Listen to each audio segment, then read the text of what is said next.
तो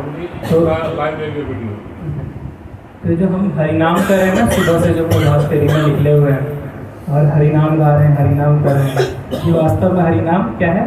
गोलोक के प्रेम गान, यहाँ का प्रेम गान नहीं, गोलोक भगवान के धाम का प्रेम गान। गोलोक के प्रेम गान हरिनाम संकीर्तन, ये संकीर्तन कहाँ का? भगवान के धाम का प्रेम गान है। और वास्तव में हरिनाम संकीर्तन ही कलयुग में क्या है? जीवों के उद्धार का कारण है, अन्यथा इसके अन्यत्र और कोई साधन नहीं है। हमारे शास्त्र भी कहते हैं जैसे कि हरे नाम एव केवलम कलो नास्ते नास्ते नास्ते न अद्वित अन्य कथा। अर्थात इस कलयुग में सिर्फ जो हरिनाम ही है, हरिनाम ही है, हरिनाम ही है, जिसके द्वारा क्या है? जीव उद्धार पा सकता है, अन्यथा और इसके अलावा कोई भी दूसरा साधन नहीं है, नहीं है, नहीं है। इसी बात को रामायण में भी रामचरितमानस में कहते हैं, कलयुग केवल नाम आधारा, सुमरि सुमरिंदर उतरहि पारा। अर्थात कलयुग में क्या है? नाम का गायन, नाम का चिंतन, भगवान के नाम रूप गुण लीला इत्यादि इनका गायन चिंतन करना ही कलयुग में उद्धार का मार्ग है, अन्यथा इसके अलावा और कोई भी साधन नहीं है, नहीं है, नहीं है। इस प्रकार सतयुग में क्या हुआ करता था? सतयुग में चलता था ध्यान। सतयुग में क्या लगाया करते थे लोग? ध्यान लगाया करते थे। जैसे आप देखेंगे हिरण्यकश्यप ने 36,000 वर्षों तक एक पैर के अंगूठे पर खड़ा होकर ब्रह्मा जी की क्या किया? तपस्या किया है। और तपस्या पूर्ण करने के बाद वो क्या मांगते हैं कि मुझे क्या दो? अमरता का वरदान दो। तो देखिए यहाँ पे आप इनको इन उदाहरणों को देखेंगे तो आपको पता चलेगा कि देवी देवताओं की भक्ति करने से, भगवान की भक्ति करने से क्या क्या मतलब उन भक्ति में क्या डिफरेंस है, कैसी कैसी क्वालिटी लोगों के अंदर आती है। तो हिरण्यकश्यप ने जब ब्रह्मा जी का 36,000 वर्षों तक एक पैर के अंगूठे पर खड़े होकर उन्होंने तपस्या किया, और जब ब्रह्मा जी उनके तपस्या से क्या हुए? प्रसन्न हुए, तो क्या मांगते हैं कि मुझे क्या दे दो? अमरता का वरदान दे दो, मुझे अमर बना दो। तो ब्रह्मा जी बोलते हैं अमर तो मैं स्वयं भी नहीं हूँ, अर्थात मेरी भी कोई ना कोई आयु क्या है? निश्चित है, तो मैं तुम्हें अमरता का वरदान कैसे दे दूँ? आप कुछ और मांगो। तो हिरण्यकश्यप क्या करता है? सारी चीजें जितने उसके दिमाग में चलते सब वो कंडीशन लगा देता है? और क्या बोलता है कि मैं ना सुबह मरूँ, ना शाम को मरूँ, ना दिन मरूँ, ना रात मरूँ, ना इस लोग ना उस लोग, मतलब जितनी कंडीशन है वो सारी लगा देता है। और ब्रह्मा जी साक्षात प्रकट हुए हैं, लेकिन मांग क्या रहा है? वो अपनी कामनाओं को, अपनी इच्छाओं की पूर्ति के लिए मांग रहा है। वो अभी भी उसके अंदर शुद्धता, चेतना नहीं आया उसके अंदर, ठीक है ना? वो भी क्या मांग रहा है? वो इसको पाके करेगा क्या?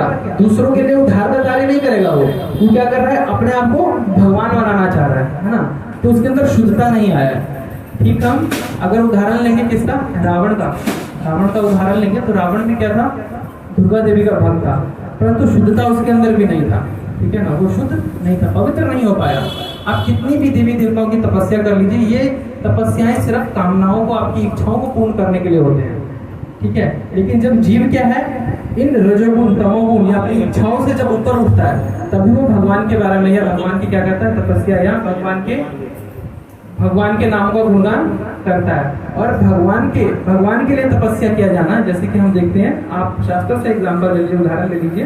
जैसे कि आप देख लीजिए ध्रुव महाराज को, भगवान विष्णु, उनके मन में तो था कि मेरे को क्या मिले? बहुत बड़ा अपने पिता, जो उनके पिता थे महाराज उत्तानपाद के समक्ष इतना बड़ा वैभव मिले मेरे को, और उनकी माता ने क्या कहा था? दूसरी माता ने सुरुचि और सुनीति, दो माता थी। जो सुरुचि थी उनकी माता, हाँ, तो उन्होंने क्या बोला? अगर तुमको अपने पिता के गोद में बैठना है तो तुमको मेरे गर्भ से क्या लेना पड़ेगा? जन्म लेना पड़ेगा। तो वो जब अपनी माता के पास जाते हैं भागते हुए कि मेरी दूसरी माता ने मेरे को ऐसे कहा, माता सुनीति उनको बताती है कि किस प्रकार तुमको क्या होगा? इतना बड़ा वैभव, या किस प्रकार तुम भगवान विष्णु को खुश कर पाओगे। और दोनों जने वहाँ मार्मिक पर्सन है, दोनों, उपदेश देने वाला भी और उपदेश लेने वाला भी, दोनों ही रो रहे हैं। दोनों ही क्या है? मार्मिक पर्सन के में, और दोनों ही आपस में क्या है? रो रहे हैं, विलाप कर रहे हैं, ठीक है? और लेकिन माता ने उनको ये नहीं बताया कि ये क्या है? तुम्हारी जो दूसरी माता, उनकी वजह से तुम्हारी दिक्कत है, या वो तुम्हारे साथ ऐसे करे, नहीं। उन्होंने बताया कि हे पुत्र, ये जो हमारे जीवन में प्रारब्ध है, ये हमारे ही कर्मों की वजह से होता है। वो तो मात्र क्या है? साधन है। वो तो मात्र बीच में उसको मतलब प्रदान कर देने के लिए, वो वास्तव में कारण नहीं है। ये हमारे जीवन के या हमारे प्रारब्ध की वजह से हमारे जीवन में ऐसा दुख आया है। तो क्या करना चाहिए? ध्रुव महाराज बोलते हैं मेरे को क्या करना चाहिए? तो बोलते हैं तुम्हें भगवान विष्णु के लिए क्या करना चाहिए? तपस्या करना चाहिए, भगवान विष्णु की ही ध्यान करना चाहिए। ध्रुव महाराज पूछते हैं क्या भगवान विष्णु तेरे में सामर्थ्य है? लोग कंफर्म कर रहे हैं कि मैं करूंगा तो हो जाएगा, पक्का हो जाएगा। तो माता बताती है हाँ, अरे आप अपने परदादा को ब्रह्मा जी को देख लीजिए, उस समय सृष्टि के वो क्या है, करता धरता है, समस्त सृष्टि को क्या करते हैं, सृजन करते हैं। और उसके बाद आप महाराज उत्तानपाद को देख लीजिए, महाराज मनु को देख लीजिए, है ना, वो उनकी माता उनको उदाहरण देती है कि सभी किसकी वजह से, भगवान विष्णु की वजह से ही, सभी विष्णु की वजह से। अर्थात तुम भी भगवान विष्णु क्या करो, तपस्या या पूजा या उन्हीं का ध्यान करो। और ध्रुव महाराज ये दृढ़ संकल्प लेके चले जाते हैं और नारद मुनि जैसे पता है आपको मिलते हैं, ओम नमो भगवते वासुदेवाय उनको मंत्र देते हैं और 6 महीने में ध्रुव महाराज क्या भगवत प्राप्ति कर लेते हैं। और भगवत प्राप्ति करने लेके तो चले थे इच्छाएं, पर भगवान को देखते सारी इच्छाएं क्या हो गई, खत्म हो गई। ऐसे ही प्रहलाद महाराज, अब जिसके चरित्र उठा लीजिए, अम्बरीश महाराज जिनके, तो भगवान की भक्ति ही क्या है इस जीवन में, या हम मनुष्य के लिए क्या है, कल्याण का मात्र है। उसमें भी कलयुग में जो है हरि नाम जो है वो क्या है, सर्वश्रेष्ठ है। इसके अलावा जो ध्यान है या जो यज्ञ है, अनेक तपस्याएं हैं, ये सब इनका इतना प्रभाव नहीं है कलयुग में, इतना नाम का प्रभाव है। तो इसीलिए हम सभी को क्या चाहिए, श्रद्धा पूर्वक भाव पूर्वक नाम में क्या देखते हैं, नाम में रुचि लेते हुए इस हरि नाम का गायन और भगवान का चिंतन हमेशा अपने जीवन में करना चाहिए। हम ये प्रयास करें कि हम एक क्षण के लिए भी भगवान को भूलें ना, ठीक है। यही वास्तव में क्या है, हमारे उद्धार का कारण बनेगा, इसके अन्यथा और कुछ भी नहीं।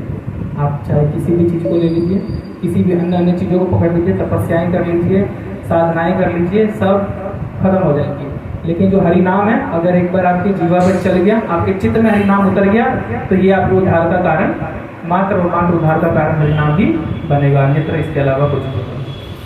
हरे कृष्णा कृष्णा कृष्णा हरे हरे, हरे राम राम राम हरे हरे।